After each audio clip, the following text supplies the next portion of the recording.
Bueno, pues muchas gracias a Green Building por la oportunidad de participar en este interesantísimo y trascendente congreso.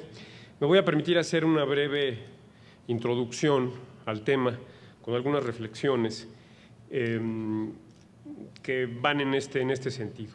Me parece que hay al menos dos dimensiones clave del concepto de sustentabilidad en la edificación.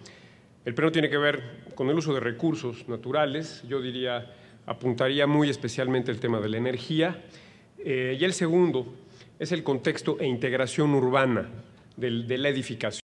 Me parece que en estas dos dimensiones es donde radica la mayor trascendencia, tanto de las políticas públicas como del desarrollo tecnológico en el tema de la edificación. Y en estas dos dimensiones, que tienen que ver con uso de energía y la segunda, repito, integración y contexto urbano, creo que hay dos enfoques que nos pueden arrojar luz sobre los temas de sustentabilidad de manera que creo es interesante. El primero es qué instrumentos de política existen para inducir la sustentabilidad en el tema de energía y en el tema urbano, y el segundo es el desarrollo tecnológico. ¿Qué opciones, qué alternativas tiene la edificación para orientarse en un sentido de sustentabilidad?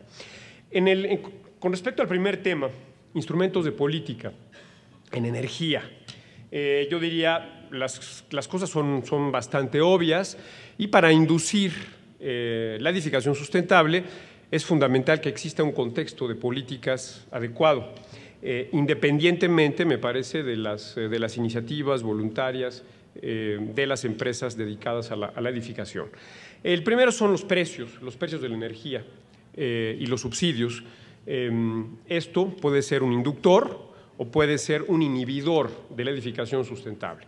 En el caso de México, como sabemos, el gobierno destina más de 100,000 millones de pesos en promedio cada año a subsidiar el consumo de energía eléctrica para uso residencial, para uso de servicios, para uso industrial, pero esencialmente para uso residencial.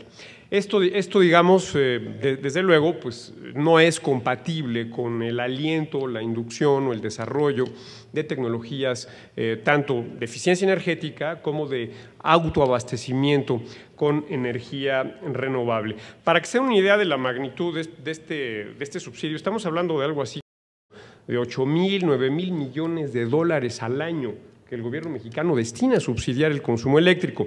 Esto independientemente de que tenemos un monopolio, entonces no hay competencia y entonces no sabemos bien a bien cuál es el verdadero precio o costo de la electricidad en México, o qué tanta ineficiencia en la producción de la electricidad se esconde detrás de las tarifas. Pero en fin, ese es otro tema.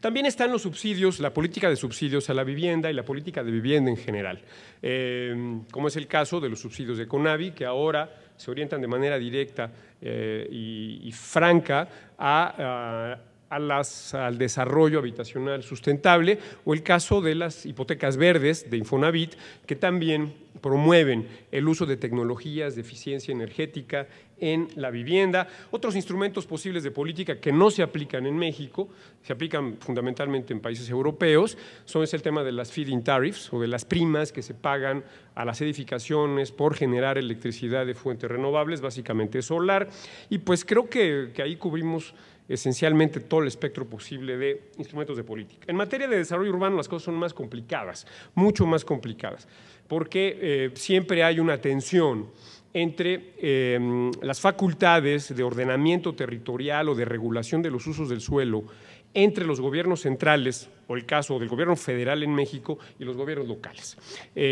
Hay una enorme tensión o vacío a veces que crea un ambiente de desorden, de caos, de desarrollo urbano, pues definitivamente no sostenible, y que pues en el caso de México tiene un ejemplo palmario y yo diría incluso doloroso, con los desarrollos de vivienda que se dan en las zonas periféricas de las ciudades, de manera inconexa, de manera desordenada, donde no hay ciudad, donde no hay servicios, donde no hay tejido social, y lo cual redunda no solamente en un uso desordenado del suelo, sino también en imponerle a los adquirientes de vivienda la necesidad de viajar muchos kilómetros, de gastar mucho dinero en transporte y de consumir muchísimos combustibles fósiles para poderse transportar a la ciudad. Y no solo eso, sino todo el drama social que hay detrás de este aislamiento, de esta ruptura del tejido social. Yo creo que hay una gran asignatura pendiente en materia de edificación para uso habitacional, y creo que en muchos países de América Latina, no solamente en México, ignoramos o tendemos a ignorar que las políticas de vivienda son políticas de hacer ciudad. O sea, al hacer vivienda estamos haciendo ciudad, y si no lo consideramos y lo asumimos, estamos provocando este caos urbano que aqueja a nuestro país precisamente por ignorar este hecho. En materia tecnológica, bueno, pues está el gran dilema, dos universos distintos para poder avanzar en materia de sustentabilidad. Los edificios nuevos, las cosas van bien, digamos, porque el mercado lo va permitiendo. Incluso podemos decir que en muchos casos es rentable equipar o diseñar un edificio sustentable, con medidas de eficiencia, con envolventes térmicas, con climatización eficiente, con sistemas de aislamiento, con iluminación eficiente, con todas estas cosas, incluso con generación de electricidad fotovoltaica. ¿Por qué? Porque a largo plazo se ahorra muchísimo en la factura de energía. Pero ¿qué pasa con el parque, digamos, de edificaciones existente? Ahí reconfigurar, reconstruir un edificio, reconstruir edificaciones, la cosa es bastante más complicada. Y ahí no está claro. Yo diría, hay cuellos de botella institucionales y de política para poder promover que los edificios existentes o antiguos se reconfiguren. En México creo que, si me equivoco, por favor me corrigen, pero pues la gran mayoría de los nuevos edificios que se construyen, al menos en esta ciudad, son edificios que tienen estándares de sustentabilidad, me parece bastante aceptables. Y por último, con esto termino, está el tema de las energías renovables, sobre todo en países como México, que tiene una gran ventaja comparativa fisiográfica en materia solar, por ejemplo, en donde tenemos una disponibilidad de radiación solar, yo diría envidiable en el mundo, solo comparable quizás con el norte de Chile, el norte de África, Australia, algunas zonas de la India. Realmente México tiene una posición privilegiada al respecto.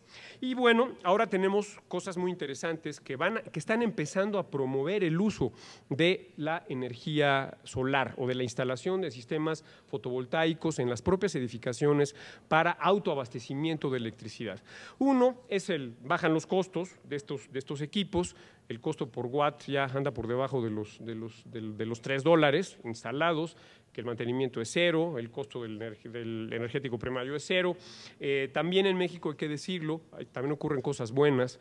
La Comisión Reguladora de Energía recientemente expidió los nuevos contratos de interconexión para energía renovable, que a pesar de los subsidios y todo esto, hacen atractiva la posibilidad de instalar en las casas habitación o en edificios de servicios, centros comerciales, hoteles o cualquier tipo de edificación, sistemas fotovoltaicos que durante el día aportan energía a la red, durante la noche toman energía de la red, y mediante un medidor bidireccional solo se paga la diferencia en el consumo. Empieza a ser muy atractivo en ciertas zonas y para ciertas tarifas, incluso podemos decir que es rentable. Entonces yo creo que ahí está la última frontera de sustentabilidad. Una vez que equipamos eficientemente las edificaciones, me parece que la nueva frontera va en esta autogeneración de energía limpia, sostenible y especialmente sostenible a largo plazo.